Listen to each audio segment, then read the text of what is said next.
అన్ని సందర్భాల్లో కూడా కాంప్రమైజ్ అయిపోయి ఎప్పుడు కూడా ఆయన విమర్శించేటువంటి పరిస్థితులు మేము చేయలే. అన్నిటికంటే ముఖ్యంగా జగన్మోహన్ రెడ్డి గారు ఒక్కరోజు కూడా వాళ్ళ చిన్నానంటే గుండెల్లో పెట్టుకొని మా చిన్నాన అని చెప్పి ఆ చిన్నాన ఇమేజ్కు ఎటువంటి డ్యామేజ్ జరగకుండా కాపాడేటువంటి వ్యక్తి.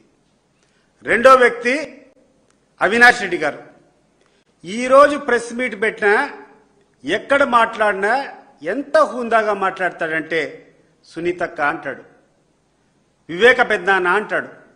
ఇంత గౌరవంగా వాళ్ళు మీ నాన్నకు విలువ ఇస్తే మీ నాన్న చేసేటువంటి వివేకానంద రెడ్డి గారు చేసేటువంటి వీక్నెస్లు బయటపడకూడదని వాళ్ళకు ఉండేటువంటి కష్టాలంతా వాళ్ళ మీద పెట్టుకొని అవమానాలు వాళ్ళు భరిస్తూ కష్టాలు వాళ్ళు భరిస్తూ జైళ్లకు వాళ్ళు తిరుక్కుంటూ కోట్ల చుట్టూ వాళ్ళు తిరుక్కుంటూ మీ పేరు మసకబారకూడదని ప్రయత్నం చేస్తూ ఉంటే ఏందమ్మా ఈ చౌకబారు ప్రచారం? నేను అడుగుతున్నాను సునీతమ్మకు, నువ్వంతకు నువ్వే కోరినావు సిబిఐ ఎంక్వైరీ కావాలన్నావు. సిబిఐ ఎంక్వైరీనే కదా చేసిందే అల్టిమేట్గా. సిబిఐ ఎంక్వైరీ చేసిన తర్వాత ఛార్జ్షీట్ వేశారు కదా. ఛార్జ్షీట్ వేసిన తర్వాత ఈరోజు ఆ యొక్క కేసును ట్రయల్ చేసుకోవడము, త్వరగా ఆ యొక్క నిందితులు ఎవరున్నారో వాళ్ళను లీగల్గా వాళ్ళని శిక్షించడం జరగాలి కదా. మరి ఎందుకు జాప్యం చేస్తున్నావు? ఎందుకు నువ్వు ఈరోజు రకరకాల పిటిషన్లు వేసుకొని సుప్రీంకోర్టుకు పోయి ఈ కేసు జరగకుండా ఎందుకు నువ్వు అడ్డుకుంటున్నావు అని చెప్పి నేను సునీత గారిని అడుగుతున్నాను. ఈరోజు ఎవరో వేసేటువంటి విచారణ అధికారి కాదు, నువ్వు ప్రత్యక్షంగా నువ్వు సుప్రీంకోర్టుకు పోయి తెచ్చుకున్న ఒక ఆర్డరు.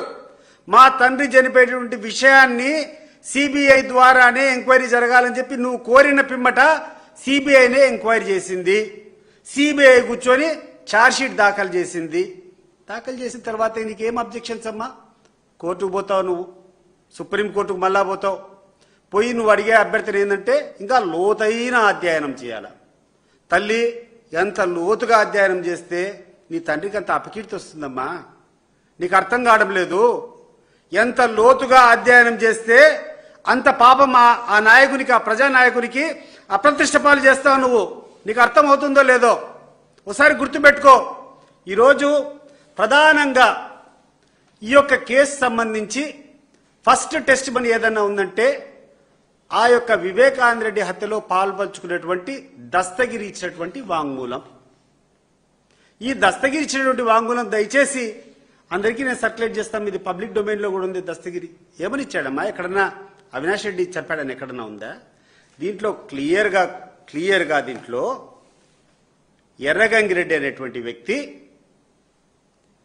ఎవరైతే 24 గంటలు వివేకానంద రెడ్డి గారికి నీడగా ఉన్నారో ఆ వ్యక్తి ఒక ల్యాండ్ డీల్, ఒక భూమికి సంబంధించినటువంటి ఒక తగాదా బెంగళూరులో సాల్వ్ చేయను పోయినామని, దాంట్లో ఏదో డబ్బులు వచ్చిందని, ఆ డబ్బులు పంపకంలో ఎర్రగంగిరెడ్డికి వివేకానంద రెడ్డికి మనస్పర్ధాలు వచ్చాయని చెప్పి ఈ స్టేట్మెంట్ దస్తగిరిచ్చినటువంటి స్టేట్మెంట్. ఇది వాస్తవం కాదా? ఎర్రగంగిరెడ్డికి మీ తండ్రి వివేకానంద రెడ్డి గారికి ఈ విషయం బయటకు వస్తే ఎవరికమ్మా ప్రతిష్ట? ఎవరో ఆస్తుల మీద పోయి ల్యాండ్ సెటిల్మెంట్, ల్యాండ్ డీల్ చేయాలని చెప్పి వివేకానంద రెడ్డి పోయినాడంటే ఎవరికి తల్లి ఆ ప్రతిష్ట? ఇది కాదా ఉండేది దీంట్లో? అది వదిలిపెడదాం. నెక్స్ట్ రెండవది, మీరు మాట్లాడేటప్పుడు ఈ దస్తగిరి ఇచ్చినటువంటి స్టేట్మెంట్లో యాదంతి Sunil Yadav hit on the genitals area of YS Vivekananda Reddy sir with his right leg and said, మా అమ్మని అడుగుతావారా డాష్ డాష్, మా అమ్మని అడుగుతావారా అని చెప్పి ఆ సునీల్ యాదవ్ వివేకానంద రెడ్డిని తన్ని ఆయన మీద జెంటిల్స్ మీద, అంటే మీకు తెలిసింటది మర్మాయుల మీద కొట్టినట్టు, గొడ్డలతో కొట్టినట్టు.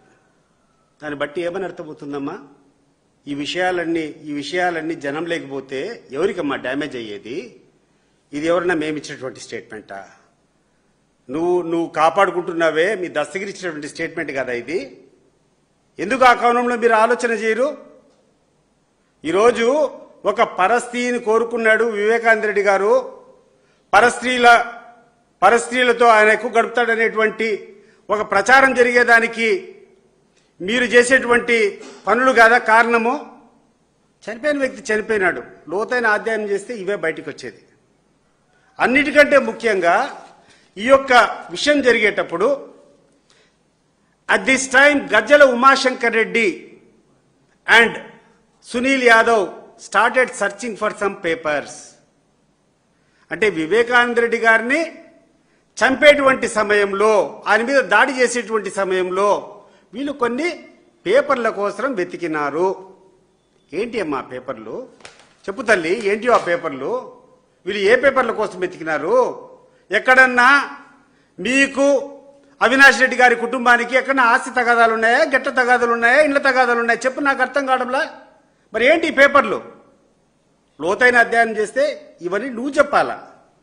పాపము శివుడు కదా లోక కళ్యాణం కోసం ఆ గర్రాలంతా తెచ్చి కంఠంలో పెట్టుకుంటాడు కదా, ఆ రకంగా మీ తండ్రి యొక్క ప్రతిష్ట దెబ్బతినకూడదని, మీ కుటుంబం యొక్క పేరు ప్రతిష్టలు మసకబారకూడదని, వివేకానంద రెడ్డి గారిని ఎక్కువ లాగితే ఆయనకున్నటువంటి వీక్నెస్ అన్ని బయటపడతాయని చెప్పి అవినాష్ రెడ్డి పడేటువంటి తాపత్రయము నిజంగా జీవితంలో హ్యాట్స్ ఆఫ్ అవినాష్ రెడ్డి గారు. మీ యొక్క త్యాగానికి నిజంగా చెప్తున్నాను.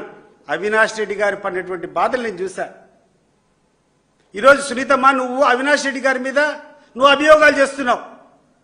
సునీతమ్మ, నువ్వు కూడా అవినాష్ రెడ్డి గారి మీద అభియోగాలు మోపుతున్నారు. ఒక సింపుల్ ఛాలెంజ్ మీకు ఇస్తాను నేను. 12 సంవత్సరాల నుంచి అవినాష్ రెడ్డి గారు కడప జిల్లాలో ఉన్నటువంటి ప్రజలకు అందరికీ కూడా సుపరిచితుడు. 12 సంవత్సరాల నుంచి మెంబర్ ఆఫ్ పార్లమెంట్గా ఉన్నాడు. ఎక్కడైనా ఏ పార్టీ నాయకుడైనా అవినాష్ రెడ్డి గారి క్యారెక్టర్ మీద కానీ, ఆయనకి ఎక్కడైనా అక్రమ పనులు చేస్తున్నాడని కానీ, లేకుంటే ఎక్కడైనా తప్పుదావలో ప్రయత్నిస్తున్నాడని కానీ, ఎక్కడన్నా నేరాన్ని ఆయన పెంచుతున్నాడనేటువంటి అభియోగాన్ని ఎవరైనా ఈ జిల్లాలో చేశారా, భవిష్యత్తులో చేయబోతారా? నాకు చెప్పు. ఒక పార్లమెంట్ సభ్యుడిగా 12 సంవత్సరాలు ఉన్నటువంటి వ్యక్తి ప్రజా జీవితంలో ఉంటే ఏ ఒక్కరం కూడా ఇప్పటికీ నేను చెప్తున్నా, తెలుగుదేశం కాదు, వైఎస్ఆర్ కాంగ్రెస్ పార్టీ కాదు, ఆయన శత్రువులు కాదు, మిత్రులు కాదు, ఎక్కడైనా అవినాష్ రెడ్డి గారి ప్రవర్తన మీద ఒక చిన్న బ్లెమిష్ ఉందా అని చెప్పి నేను అడుగుతున్నా. ఆ వ్యక్తిని ఒక మర్డర్ కేసులో పెట్టి నానా యాగి, చిన్న వయసు అవుతుంది, అతనికి భార్య ఉన్నారు, పిల్లోళ్ళు ఉన్నారు. ఏందమ్మా మీ కృత శాస్త్రాలకు అంతం ఎక్కడన్నా ఉందా? ఆయన మనిషి కాదా? ఆయన జీవితం కాదా? ఏమని మాట్లాడతారు మీరు?